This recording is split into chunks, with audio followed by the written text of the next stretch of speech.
श्री स्वामी समर्थ. कालच आपण हा नवीन मुकुट मी बनवला, तर कसा वाटतोय नक्की सांगा. हे बघा, अशा प्रकारे हा आपला छानसा मुकुट तुम्हाला आवडला का आणि कसा वाटतोय? काही चुकीचे वाटल्यास तुम्ही जरूर कमेंटमध्ये मला सांगा, म्हणजे मला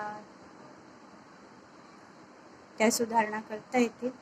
आणि इथे माझ्याकडे मण्यांची ही माळा लावायची माझी खूप इच्छा होती, आणि माझ्याकडे खरं तर मण्यांच्या माळेचा सर असा नव्हता, पण एक राखी होती गेल्या वर्षीची माझ्याकडे, आणि त्या राखीच्या बांधायचा जो धागा असतो त्याला साईडला हे असे मणी होते, त्याचा आपण असा मुकुटाला शोभिवंत अशी माळ बनवली.